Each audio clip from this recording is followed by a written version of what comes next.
The year is 2027. For almost 2 decades, humanity has been incapable of reproducing and it's now on the brink of extinction. This has caused society to collapse.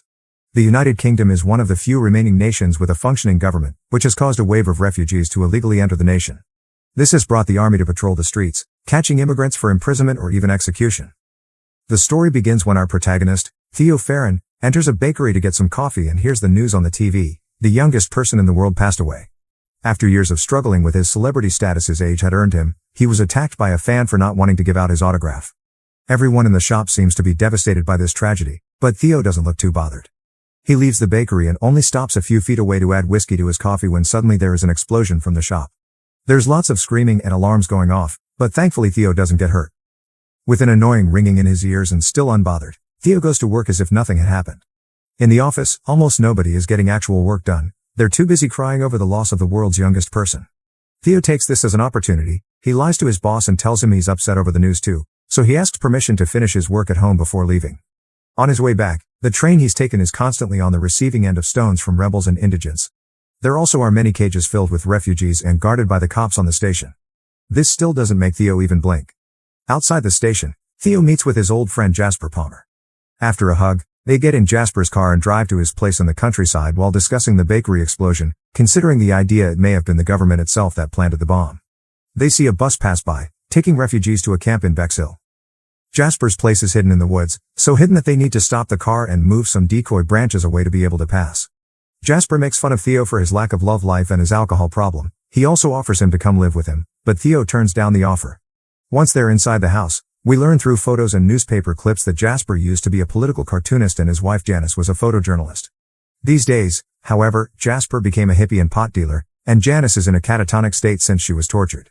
There are also our old pictures of Theo with a woman and a little boy. After saying hi to Janice, Theo and Jasper hang out on the couch smoking and discussing various topics. Jasper mentions his main client is an immigration cop at the Bexhill camp, and they argue over the possible existence of the Human Project, a secret scientific organization with hidden facilities where they're trying to find a cure to humanity's infertility. Theo is back at his home the next day, and when he leaves for work, he's kidnapped in the street by a militant group called the Fishes. Face covered, they put him in the van and don't uncover him until they have him in Fishes territory. When Theo opens his eyes again, he is in a protected room, and he sees for the first time in years his ex-wife Julian Taylor, who apologizes for the theatrics, but they had to do this to avoid the police. She's been a wanted woman since their activist days, but Theo has left that life behind. After explaining they weren't the ones who put the bomb in the bakery, Julian takes Theo outside for a walk. The reason why she's made him come is that she needs transfer papers for a refugee girl to get to the coast, and Theo can get them through his cousin. Theo turns down the idea, and when Julian offers monetary compensation, he says he doesn't need her money, an obvious lie. Since he isn't collaborating, Julian makes her people cover his face again and take him out of their place. While on the van, one of the Fishes tells Theo this has never happened and that they'll always be watching him. Another one gives him a paper sign to hang on the tube in case he changes his mind. Then Theo is thrown in the middle of the street with some change for the bus. Sometime later, it seems Theo does end up changing his mind, because he pays his cousin Nigel, who works as a minister, a visit. A fancy car with its own driver picks him up and takes him to the private residence, where the minister keeps and restores classic works of art, like Michelangelo's David, which is missing a chunk of its leg. After hugging, they have lunch together with the minister's son, who ignores them completely while playing on a screen connected directly to his body. After asking his cousin about his wife, Theo asks for the transfer papers by making up a story that they're for his girlfriend to be able to visit her very sick brother in Brighton. Nigel points out it's a huge favor since it's highly controlled, and, after yelling at his son to take his pills, he asks Theo to follow him to the window, where he tells him he'll see what he can do. Theo wonders why Nigel keeps all this art when in 100 years there won't be anyone to look at it. Nigel replies he just doesn't think about it. Hours later, Theo is at a pub and is approached by one of the Fishes, Luke, who saw the sign Theo had been given posted outside. Theo explains he did get the papers, but they're joint, so he is the one who will have to escort the girl, a task he'll accept if he's paid more. Luke accepts because Julian thinks highly of Theo. The next day, Theo is approached by one of the Fishes again while he's betting on the dogs, a woman that shows him the same sign he used the day before. He follows her outside and onto a bus, where Julian is waiting for him. She asks about the papers before reminiscing about the old days, but they end up arguing over the way they handled the passing of their child, Dylan, and eventual separation. When they reach their stop, they hurry out of the bus and Theo takes the chance to ask why he was chosen. Julian says she trusts him. He also asks what will happen to them, and Julian says she doesn't know before pecking his lips. She says he's only come for the money. After crossing a bridge, they walk under it to meet with Luke, who gives Theo his money as soon as he asks for it. While explaining to him that he'll be taken to the first checkpoint in Canterbury and then he'll be on his own with the girl, they get in the car, where Theo is introduced to a woman named Miriam and the young girl he'll be escorting, Key. They drive to Canterbury. Theo sleeps at the beginning of the trip, but when he wakes up later on, he and Julian reminisce about their old days as activists and play a little game with a golf ball.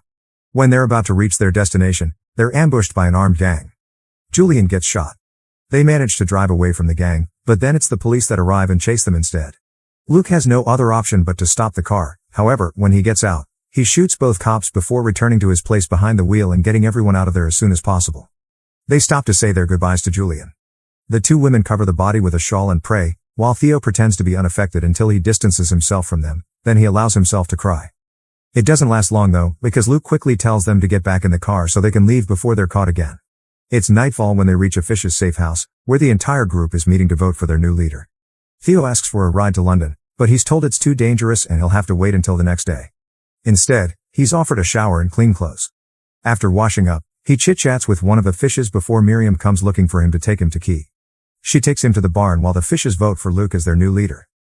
Inside the barn, Theo is left alone with Key, who says Julian told her stories of their child and if things got bad, she should talk to Theo because he's the only one she can trust to take her to the boat called the Tomorrow. Theo doesn't want anything to do with this, so to convince him, Key takes off her dress and reveals her secret. She's pregnant. Theo is shocked, not believing what he's seeing, but the moment is interrupted by Luke, who takes them all back to the house. They watch the news on the TV. Julian's body has been found, and they're now looking for the people that were with her in the car. The police think they'll be able to identify them soon. An argument starts then about what they should do with Key. The Fishes don't want to make her public because the government will take her baby away, but Theo thinks she needs proper care. There's also the matter of the human project being rather difficult to contact, so they may lose their only chance if they don't go to meet that boat. Key decides to stay and have her baby in the safe house, but she still wants to be taken to the Tomorrow after her baby is born. Later that night, Theo can't sleep, so he is awake to hear the noises of people arriving outside. He sneaks around to secretly learn what's going on. It's the people that attacked them earlier. The ambush had been Luke's plan so he could become the leader and take control of the baby to use it as a political tool in their revolution. Theo won't allow this, so he rushes to Key's and Miriam's bedroom to tell them what's going on and help them escape. They sneak outside and while hiding from the guards, they carefully approach each car. They disable two of them and enter the third one, which won't start. Theo gets off and starts pushing it, gaining the attention of the Fishes. Theo gets back in the car, which still doesn't start but at least is moving thanks to the fact they're going downhill. The men are going after them but aren't allowed to shoot because the girl is in the car, so they try to grab them through the window, but Theo and Miriam push them away. The car stops once more mid-hill. Theo gets out to push it again. It gets it moving, but it also gives the chance for one of the Fishes to catch up with them and point his weapon at Theo, who pushes him off by hitting him with the door. At the base of the hill, the car gets stuck in mud, so Theo gets out to push while Miriam jumpstarts it. It takes her a few tries but the car does end up working, so well in fact Theo has to run after it to get back inside. Miriam stops it for him and with Theo back with the women, they manage to escape the farm. Theo tells Miriam he knows of a place where they can hide and takes them to Jasper's house, who receives them with open arms. While having dinner, they discuss their options. The human project's boat will have 2 stops, and neither of them looks good. Winsmore is too far away to make it there in time, and the Bexhill is the refugee camp. Jasper thinks that's the solution, and tells them to eat while he gets some things ready. The next morning, Miriam is outside practicing something similar to yoga and Key is braiding Janice's hair. Theo approaches her and asks her about the pregnancy. She's 8 months pregnant and she doesn't know who the father is. At that moment, Jasper returns with a plan. The group can go to the Bexhill camp and meet with Jasper's cop buyer, who will smuggle them inside so they can get to their boat. Key accepts this plan. Night falls. While Theo is having a drink, he hears the others sharing a smoke and chatting. Jasper tells the women the story of how Theo and Julian met, as protesters in the middle of a rally by chance, and their relationship took a bad turn when they lost their kid to the flu pandemic. Not being able to hear more of it, Theo leaves them to their chat and goes to bed. The next morning, everyone's woken up by the alarm. The Fishes have found them. Jasper gives Theo the instructions of how to contact Sid then sends him to the car with the women, refusing to go with them. He wants to stay, saying he's gotten out of worse situations. Theo drives the girls away but stops the car at a hill to look at what's going on in the house from afar. The Fishes arrive and not liking Jasper's answers, they shoot him. Theo doesn't tell Key this. He says everything is okay before driving away for good this time. They make it to their meeting point the next day, an abandoned school. While Key enjoys the swings, Miriam tells Theo about her old job as a midwife and how she saw the infertility issue affect all her patients little by little. A truck arrives then. It's Sid, their contact. After exchanging the password, Sid gets them in the truck and drives them away to the refugee camp. Key has her first contraction on the way. They tell Sid it's just her being carsick. They make it to Bexhill, and Sid tells them to put on sad refugee faces before moving them from the truck and into a bus filled with refugees that quickly leaves the area. Soon enough, Key's contractions start getting worse, and by the time they make it to the actual camp, her water breaks. A guard notices her state of distress, so Miriam distracts him by acting as if going through religious mania, so she's taken away to be executed. He's also about to take Keith, so Theo points at the water on the floor between her legs and says it's urine and excrement, effectively driving him away. Theo and Key leave the bus and join a line where Theo loses Key for a short moment when a guard tells him to lose his clock, but they reunite soon after. The line that is eventually released into the city that became the refugee camp, and there they look for Marichka, a Romanian woman that takes them to a safe abandoned building and gives them a private room where Key can have her baby. Labor is hard on Key, but Theo guides her, and eventually she gives birth to a healthy baby girl. The next day, Sid comes by to check on them. The city's become a dangerous mess after a wall blew up and people started to flee, so Sid's come to help them escape.